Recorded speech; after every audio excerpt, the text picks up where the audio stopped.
Station facilities. So far, 1,052 stations have been identified for upgradation of passenger amenities as station under model station scheme. It is proposed to include 200 more stations under the scheme immediately. Wi-Fi at all A1A category stations are being provided. Further, as a part of Digital India initiative, we will be providing this to category B stations as well. Online booking of retiring room has already been initiated recently. The facility of self-operated lockers would also gradually be made available at all stations. It is proposed to provide concierge service through the IRCTC at major stations for assistance of passengers for the pick-up and drop. So you can inform them, they'll come and pick you up, they'll drop you wherever, of course on payment basis. We will also provide a facility for online booking of wheelchair for senior citizens, patients and differently aided passengers through IRCTC on select stations. More berths will be made available to the increase in number of coaches to meet the growing demand for confirmed seats on trains. We will achieve this through efficient utilization of assets. Trains which are fully patronized throughout the year will be augmented with additional coaches from trains which are relatively lower occupancy level. Further capacity in identified trains will be augmented to run with 26 coaches from existing 24 coaches. More general class coaches will be added in identified trains for the benefit of the common man. It is also proposed to introduce air-conditioned MOU service in the Mumbai suburban railways. My friends will be happy. We have replaced the present ladders used for climbing upper berths, which are uncomfortable, with user-friendly ones. We approached the National Institute of Design for this purpose. As a short-term measure, however, we propose to increase the quota of lower berths for senior citizens. TTEs would also be instructed to help senior citizens, pregnant women and differently abled persons in obtaining lower berths. Folding ladders would be made available in coaches for easy climbing. The middle bay of coaches will be reserved for women and senior citizens like me for reasons of safety. For better customers' experience, we would focus on superior coach design and interiors. Railway is collaborating with NID to develop ergonomically designed seats. We also intend to progressively replace all coaches with LHB design coaches. And this is very important, with a view to providing superior riding experience and about 20% increase in journey time, it is proposed to introduce a very modern train in the world, train system called train sets. These are similar to bullet trains in design and can run on existing tracks without an engine to haul them. For the railways, it would be imply higher capacity, greater energy saving and increased throughput. We hope that the first set of these trains will be running on a system within the next 2 years. Based on the experience, train sets will be considered for manufacture in India. It is our endeavor to expand jobs for Indians at every level. Lifts and escalators have been planned at major stations to facilitate easy movement of elderly and differently abled persons. An amount of 120 crores has been provided for this purpose, which is about 76% more than the final allotment in the current year. 76% more. All newly manufactured coaches will henceforth be Braille enabled for the help of the blind. And Rail Coach Factory has been asked to explore the possibility of building wider entrances for the ease of differently aided passengers.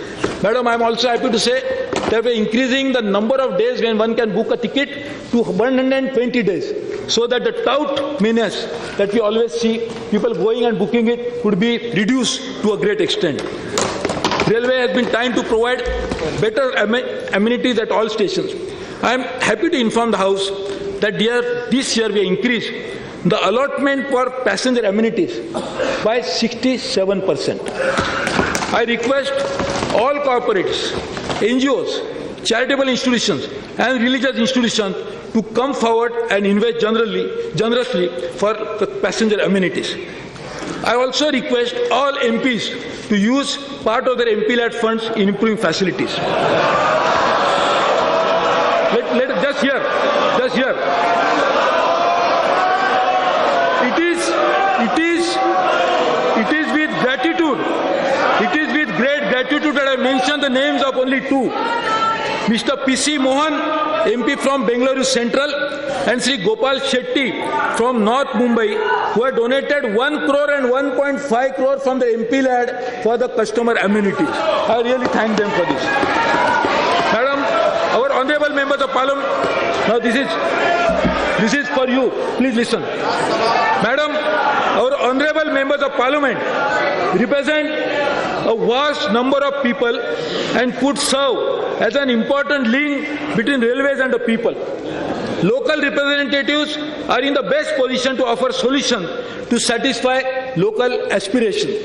We propose to create divisional committees in each railways to be chaired by a member of Parliament, which will serve as an important link between railways and the people of India. Madam, the second thrust area, I just completed the customer satisfaction. Second thrust area is a station redevelopment. Railway caters to all sections of society, especially the poor. Our Prime Minister has very rightly said that our railway station should be the best of the breed. We are attempting redevelopment of stations, but the efforts have not met with great success. Such an idea needs the power of imagination combined with a stable business sense. A transformed station can change the skyline of cities and bring in revenues and become an incubator for local economy. While the process for redevelopment of the already selected stations will continue, for the rest of the station, we propose to revamp the station redevelopment policy completely and simplify the process for faster redevelopment by inviting open bids from interested parties. The present stations will be available for development on as-is where-is basis to exploit the space and air rights on concession basis. Anyone can participate in this bidding with the designs and business ideas by providing an operational requirements of railways for running trains at these stations.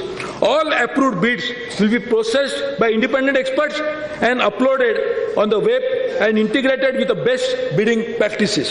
For quick decision making, the zonal and divisional offices will be empowered. A monitoring cell will be constituted to ensure adherence to timelines. We want our railway stations to be iconic structures with architecture reflecting the culture and character of that particular city. We invite the state governments and the local municipal bodies to be our partners in this endeavor. Most of our railway terminals located in big cities are amidst very congested areas. We propose to develop satellite railway terminals in major cities with a twin purpose of decongesting the city as well as providing service to passengers residing in suburbs. The satellite terminals will have modern facilities for originating and terminating trains, which will also briefly stop at the existing major terminals, so there is no disturbance. 10 select stations will be taken up in this year itself for this satellite terminal program in 2015-16. Madam, the third thrust area and the important one is the capacity augmentation. The key objective of our action plan of transforming the railways is to significantly expand our network capacity. Our high-density networks are congested, overstrained, and capacity constrained. Our customers are dissatisfied. Our key customers like coal, steel, and cement need new lines to transport their wares. There are inherent advantages in creating more capacity on the existing networks. It requires shorter completion time, since most of the land is already available.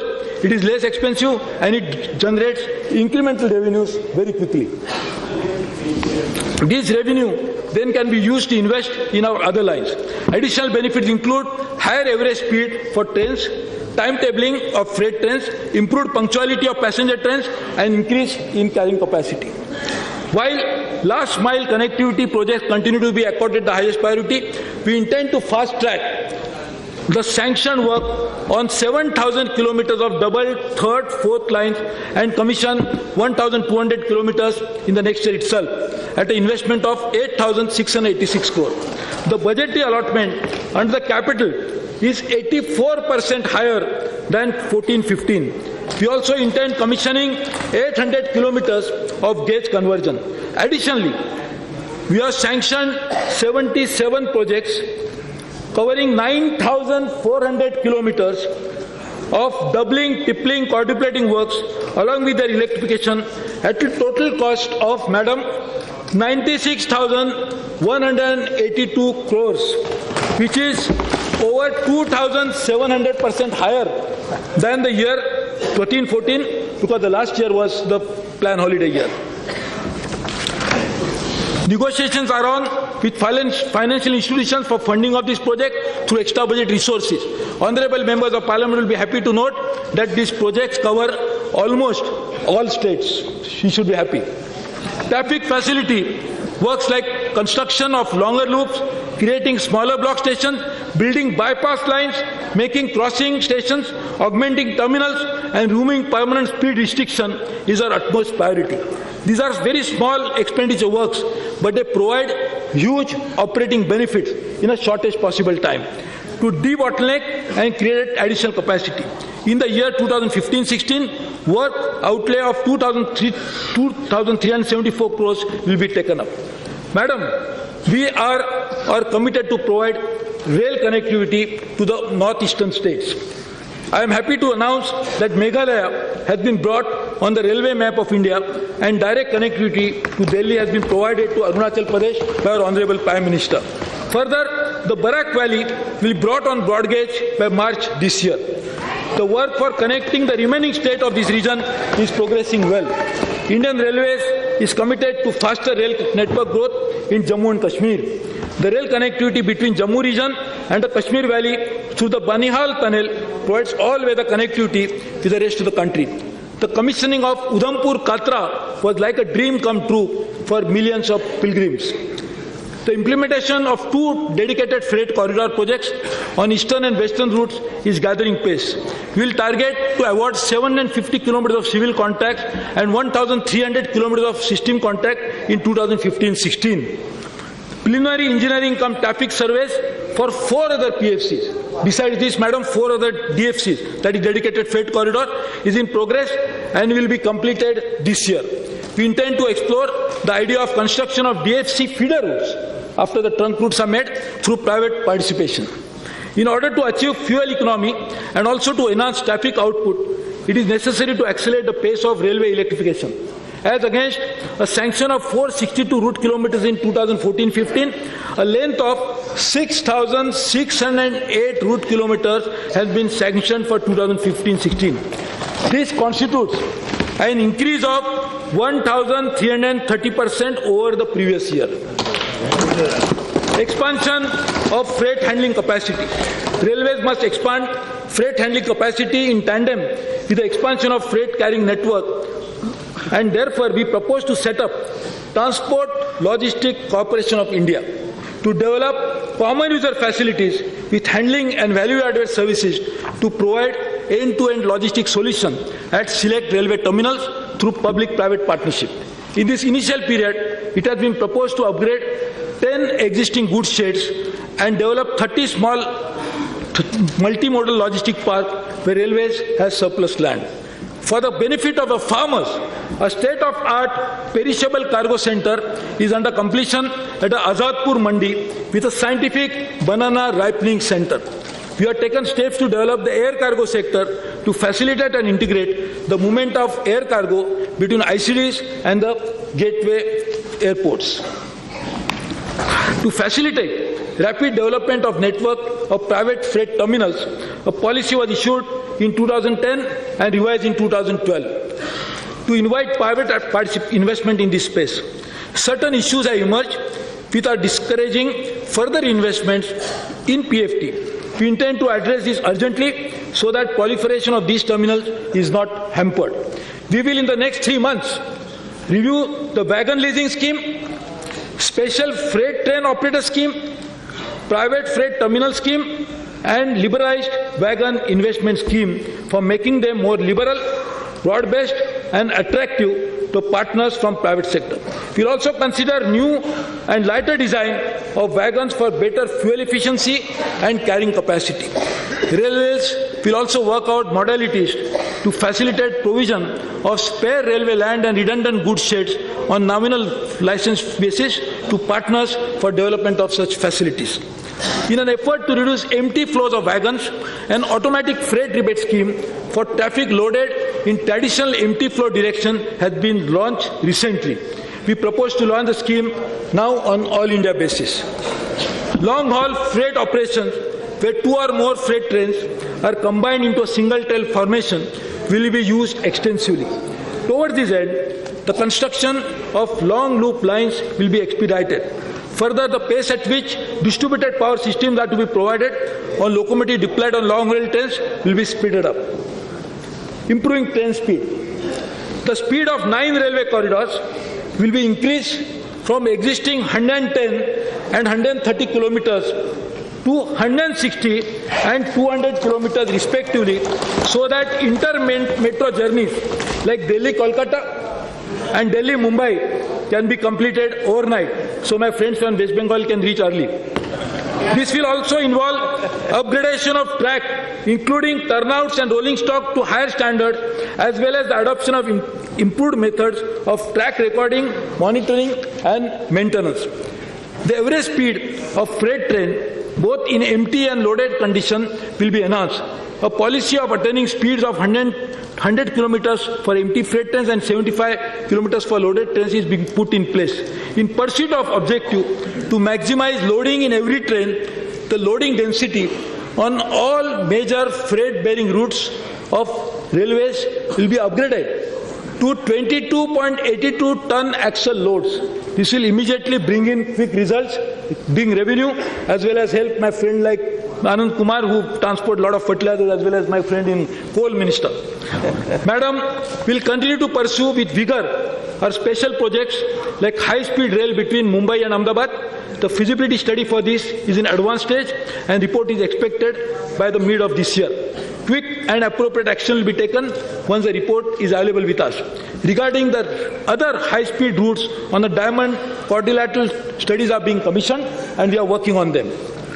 The transformation of railways offers huge opportunities for Make in India initiative. With increasing capacity, railways would require more locos, more wagons and more coaches. The big ticket manufacturing ideas include high horsepower and green technology locomotives, commodity-specific wagons like auto carriers, signaling system and train protection system, and track laying and track maintenance machines. All this will result in creation of huge job opportunities. Functioning railways production units and workshop would be reviewed with a view to providing them a cutting edge in the manufacture of their products. Measures for technological upgradation and enhancing productivity would be undertaken to make them self-sustaining. Spare capacity in these units can be used for external customers. We propose to get a study conducted to examine this immediately. Thrust number 4, safety is of paramount importance. The loss of even single life is too high a price to pay. I offer my deepest condolences to the family of all accident victims and railway personnel who have sacrificed their lives in the line of duty. We have safety concerns on account of unmanned level crossing, manned level crossing, derailments, collisions and fire. An action plan is being prepared for each of these areas separately. We are preparing 5-year corporate safety plan ready by June 2015, that is in next 3 months, indicating annual quantifiable targets. We will examine all pending recommendations made by high-level Dr. Kakodkar committee in next 2 months, that is April 2015. Our ultimate objective to eliminate all unmanned level crossings by construction of road overbridges and road under bridges. In the short term, RDSO has been asked to develop a suitable device with a reliable power supply system based on theft-proof panels, batteries, in consultation with Indian Space Research Organization, that is ISRO. Using geospatial technology for providing audio-visual warning to road users at unmanned level crossing. Further, a radio-based signal design project has been taken up with IIT Kanpur for warnings at unmanned level crossing. Keeping in view the critical need to facilitate construction of ROBs and RUBs, a web-based application has been commissioned with a user-friendly measures for online submission of approval of drawings within 60 days, and an MOU has also been signed with Ministry of Road Transport and Highways, thanks to my good friend and colleague Mr. Nitin Gadkari. I am happy to announce that in the next financial year, 970 number of ROB and RUBs and other safety-related works to eliminate 3,438 level crossings at a total railway expense of 6,581 crores has been sanctioned. This is more than 2,600% higher than the previous year, but it is the highest ever in recent times. This project covers almost all states of the nation, so nobody should be dissatisfied. To prevent fire in coaches and also to prevent coaches from climbing over each other during accident, RDSO has been asked to develop new system. We also propose to install train protection warning system and train collision avoidance system on selected routes at the earliest. To curb derailments, modern track structure consisting of sleepers and heavier rails are being used while carrying out primary track renewals. Better welding techniques could also be promoted. Further, analog machines for testing of rails are being replaced with digital type machines which are more reliable. Thrust number 5, technology upgradation. Every dynamic and thriving organization needs to innovate and reinvent its practices. In accordance with the vision of Honorable Prime Minister for Innovation, Technology Development and Manufacturing, we intend to set up an innovation council, not just for technology, for overall innovation of railways, called Kayakalp, for the purpose of business reengineering and introducing a spirit of innovation in railways. We intend to set up a technology portal to invite innovative technological solutions.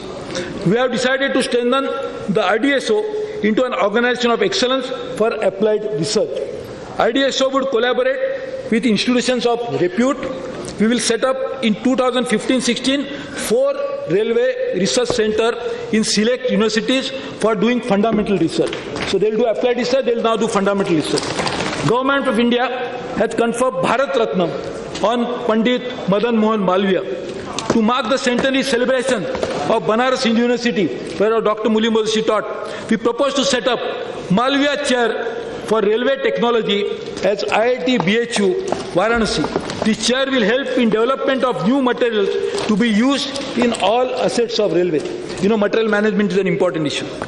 A consortium of Ministries of Railway, HRD, Science and Technology and Industry is being set up as a part of technology mission to take up identified railways project for research.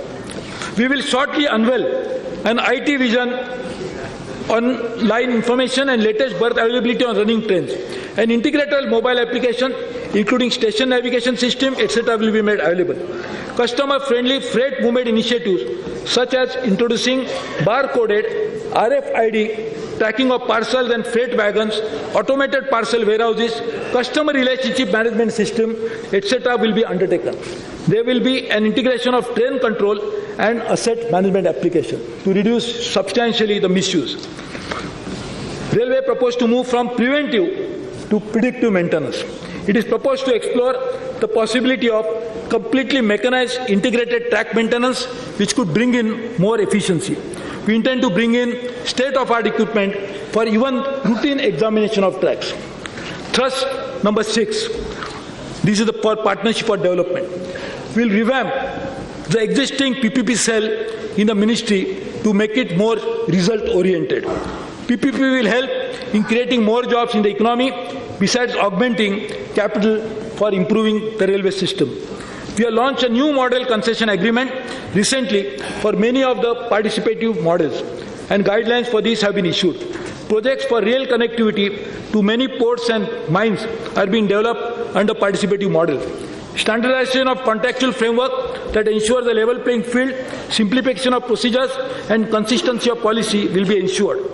Technology intensive and complex projects like speed raising and station redevelopment required lot of handholding by specialized agency in terms of preparatory work, exploring technology options and managing bid processes. Railways has signed in the past MOUs for technical cooperation with number of foreign railways and entities. We propose to launch Foreign Rail Technology Cooperation Scheme in order to achieve the higher quality of service for our nation. The suburban rail networks are the lifeline for metro cities of Mumbai, Kolkata and Chennai. To meet growing demand where there is an urgent need for integrated transport solutions, we'll work with all states towards this end. We propose to take up MUTP3 from Mumbai. Expansion of railway network to remote and backward areas serves as an engine for growth and brings overall socio-economic development of the region. We propose to set up joint ventures with states for focused project development, resource mobilization, land acquisition, project implementation, and monitoring of critical rail projects. I am happy to share that most of the states have conveyed their acceptance to our proposal. And Madam, this is really a path-breaking thing. The states now will be able to join hands, will be able to develop projects with them. And now, thanks to our finance minister, that large amounts of money are going to the states. Part of that can be used for this purpose. Railways have a big shelf of projects which requires to be executed at a fast pace. The expertise of railway PSUs will be used by leveraging their balance sheets to expedite the completion of identified projects within specified timelines and to undertake a higher volume of activities. It is also proposed to set up JVs with our major public sector companies who are our customers for meeting the requirements of new line.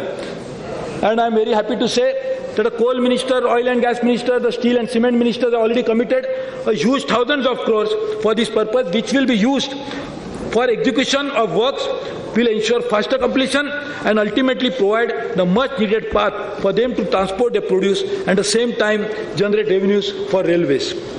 Madam, thrust number 7 is improvement to management process and systems.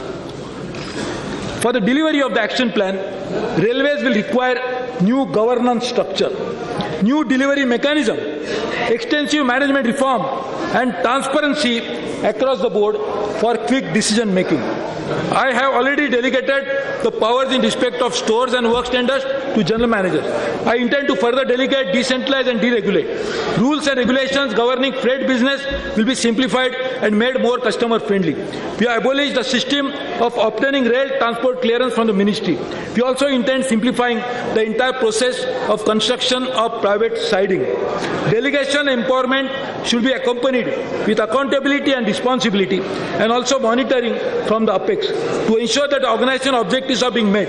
Towards this end, we propose to get a systems audit conducted for all railways in the next few months. An exercise in identification of global benchmark for key operating and maintenance activity is being carried out. We intend to improve upon the existing appraisal mechanism for the selection of project and introduce simulation tool for project planning and decision making.